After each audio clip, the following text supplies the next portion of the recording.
اعوذ باللہ من الشیطان الرجیم بسم اللہ الرحمن الرحیم یا ایھا الذین آمنوا لا تتخذوا بطانۃ من دونکم، اہل ایمان مت بناؤ اپنے بھیدی اپنے سوا کسی کو، یعنی رازدار نہ بناؤ سوائے کسی مسلمان کے جس کے بارے میں اطمینان ہو، صاحب ایمان ہے، اس کے علاوہ کسی اور شخص کو اپنا بھیدی نہ بناؤ۔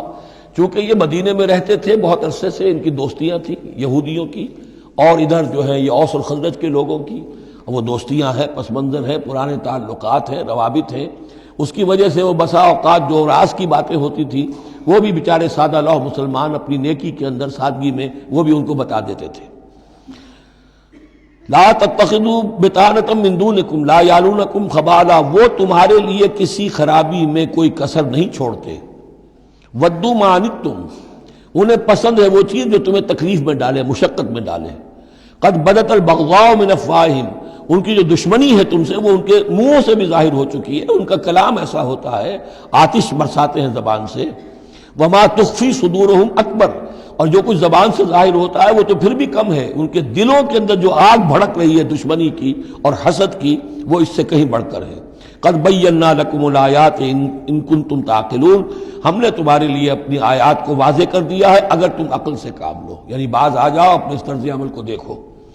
ہاں انتم اولئک تحبونہم، تمہارا حال تو یہ کہ تم ان سے محبت کرتے ہو، شرافت ہے تمہاری، سادہ لوحی ہے، پرانے تعلقات ہیں، ان تعلقات کو تم نبھانا چاہتے ہو۔ ولا یحبونکم، لیکن جان لو وہ تم سے محبت نہیں کرتے۔ وتؤمنون بالکتاب کلہ، اور تمہاری شان یہ کہ تم پوری کتاب کو مانتے ہو، تم تورات کو بھی مانتے ہو، انجیل کو بھی مانتے ہو۔ یہ نصیبا من التورات آیا تھا نا، نصیبا من الکتاب، کتاب ہی کا ایک حصہ تھا تورات، کتاب ہی کا ایک حصہ اللہ تعالیٰ کی اس قدیم کتاب جو ام الکتاب میں سے ہی پھر یہ انجیل آئی ہے، اسی ام الکتاب سے پھر قرآن مجید کامل آیا ہے۔ تو تم تو مانتے ہو پوری کتاب کو۔ وَإِذَا لَقُوكُمْ قَالُوا آمَنَّا، اور جب یہ تم سے ملتے ہیں تو کہتے ہیں جی ہم بھی مومن ہیں، ہم بھی مانتے ہیں، بات ٹھیک ہے آپ کی۔ وَإِذَا خَلَوْا، جب وہ علیحدگی میں ہوتے ہیں، خلوت میں ہوتے ہیں، عَضُّوا عَلَيْكُمُ الْأَنَامِلَ مِنَ الْغَيْظِ، تو اب تم پر غصے کی وجہ سے اپنی انگلیاں چباتے ہیں۔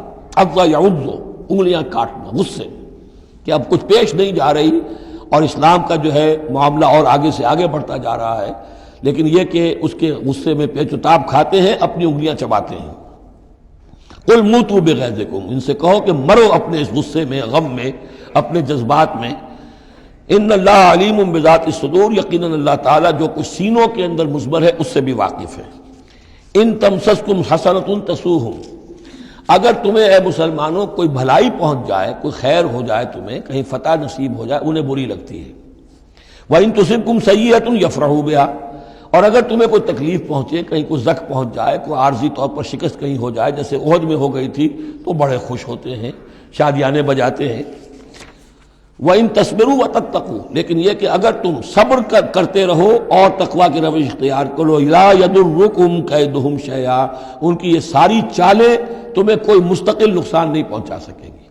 لیکن یہ کہ صبر اور تقویٰ یہ دو چیزیں، وَاسْتَعِینُوا بِالصَّبْرِ وَالصَّلَاةِ، وہی صلاۃ جو ہے اس کی جگہ یہاں لفظ تقویٰ آ گیا ہے کہ یہ تم اگر کرتے رہو گے تو پھر یہ کہ ان کی ساری سازشیں ناکام ہوں گی بالآخر۔ ان اللہ بما یعملون محیط، جو کچھ یہ کر رہے ہیں اللہ اس کا احاطہ کیے ہوئے ہے، یہ اللہ کے اس دائرے سے جو اللہ نے ایک حد کھینچی ہوئی ہے اس سے آگے نہیں نکل سکتے، بس اس کے اندر اندر اچھل کود کر رہے ہیں، جو بھی ان کی سازشیں وہ ہو رہی ہیں، لیکن یہ کہ اللہ تمہیں ضمانت دے رہا ہے کہ کوئی مستقل تمہیں نقصان یہ نہیں پہنچا سکیں گے۔ صدق اللہ العظیم۔